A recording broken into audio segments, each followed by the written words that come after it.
All right, so back in the day, 2013, a cousin of mine bought an Infiniti QX60. I think she has a 2013, and it's 10 years old now, and I saw her recently, and it was super nice, and I feel like these SUVs are overrated. So today, I'm gonna look at these two versus this X5, and then that one over there. So this X5 is a 2017, and these are 2017s as well.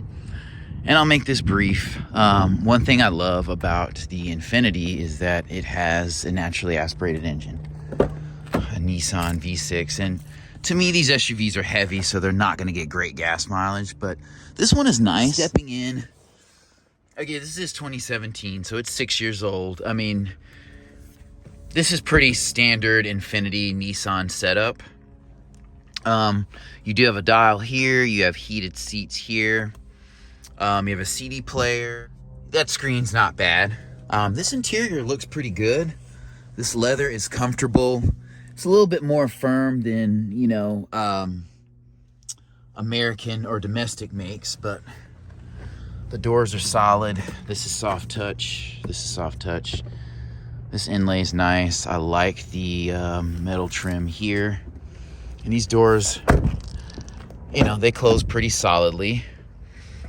And then stepping in the back with these SUVs, to get in the back, you just do that. So I'm gonna step back here briefly.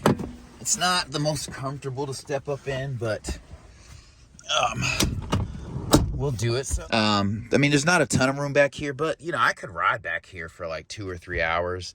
I wouldn't want to go on a long road trip. And this is kind of the view from here. I like how easy this seat is to let up, but then just stepping out is a bit of a chore. While I'm down here, we'll look and see.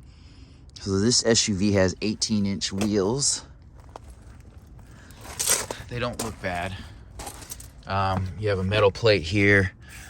That one doesn't look like it lights up, but one thing I like about these seats is that they are adjustable, so you can slide them up or down. And then stepping back here in this middle row, you do have more room, and these seats are comfortable, a little more firm. So this is a 7-passenger SUV, and you can legit fit 7 people back here. So if I was going on like a 3.5 hour road trip, not bad.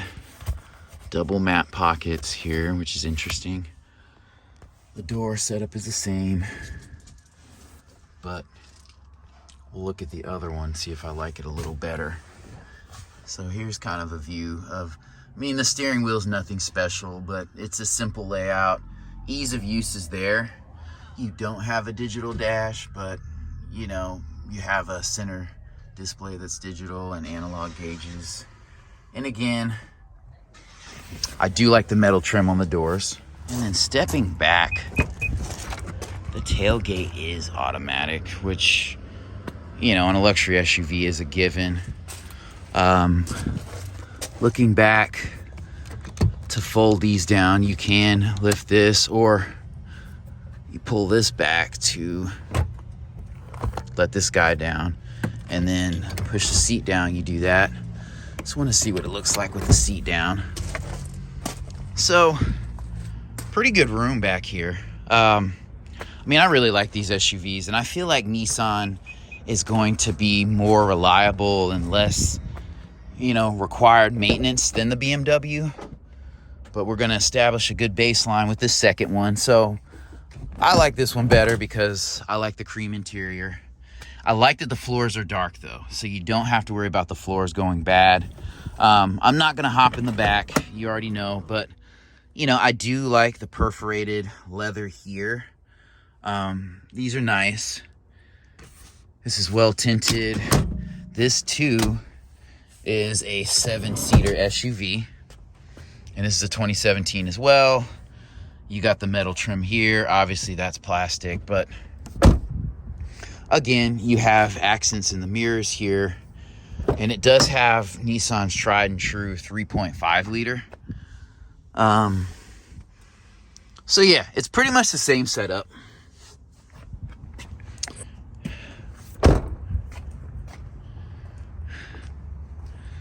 styling wise, I mean, it's personal preference. I mean, I wouldn't say the BMW looks better. If you prefer BMWs, you might say that. You might give the slight edge to the BMW. I don't know about those fog lights in the center, but let's check out this X5. So we'll start in the back. From the rear, I'm gonna go with the BMW. We'll go ahead and step in. It's always interesting, German brands still have that. This interior is nice.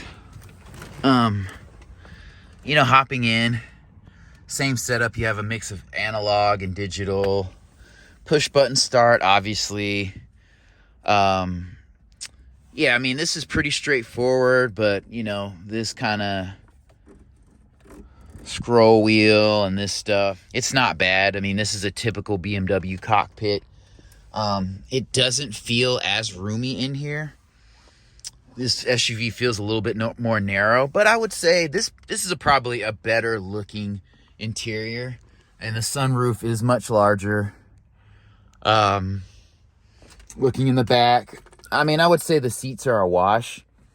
This obviously may be leatherette. May not be real leather. This is soft touch.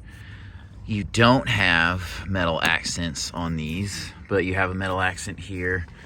So that's probably going to be personal preference. But, you know, honestly, I would say the Nissan stacks up well against this. And this is going to cost a little bit more. And obviously the maintenance is going to be greater on this. So you have your controls here. So that's not too bad.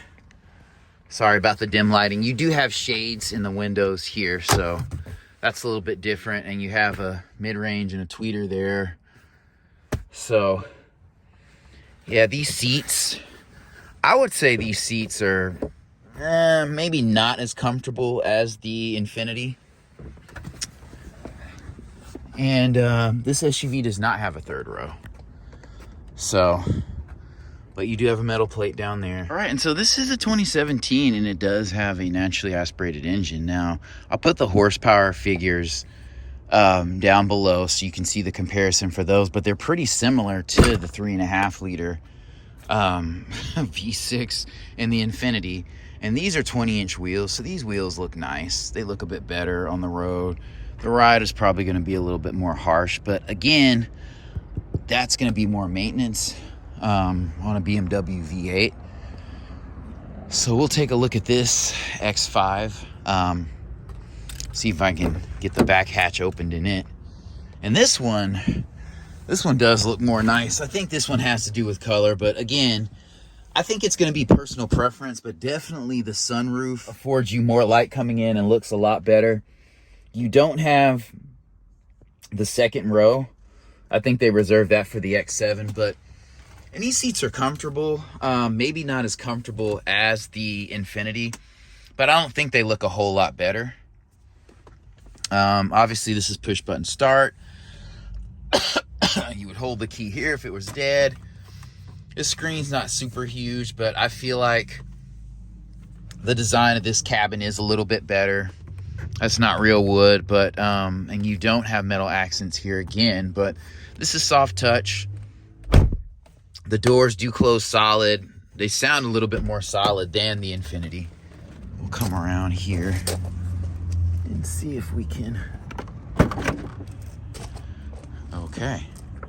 So this is a two-piece here.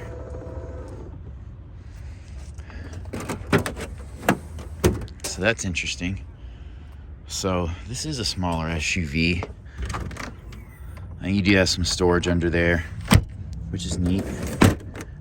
And this tailgate is automatic. So, hopping into the back seat. It's kind of the same situation here. Sorry about the lighting, but yeah, I mean, this is a good looking interior, but I think it comes to personal preference.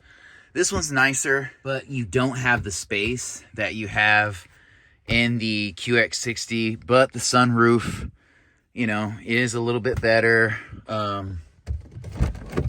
You You know, the doors open wider in the QX60, probably because you have a third row.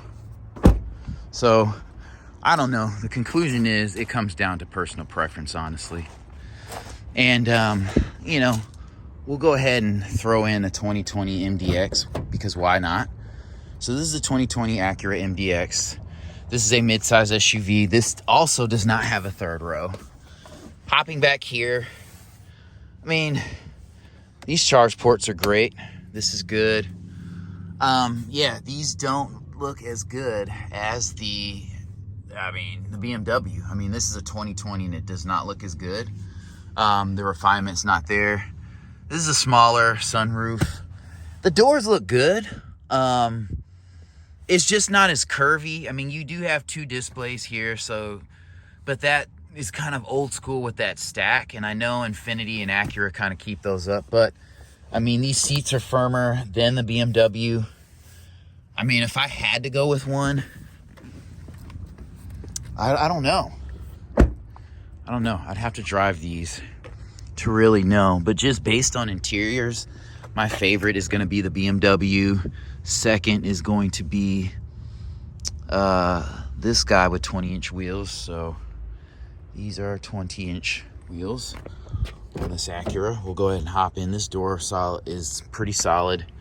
You know, hopping back here, the seats are just a tie with the BMW. I do like this beige coloring, and I like this interior probably a little bit better than the Infiniti, but the size of the Infiniti is going to win a lot of points.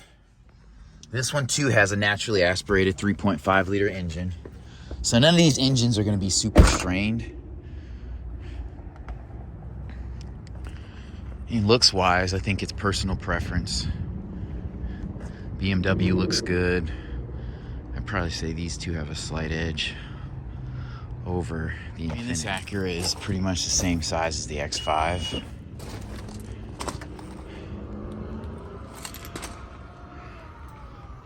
So this one actually does have a third row. I was mistaken. So we'll pull that up.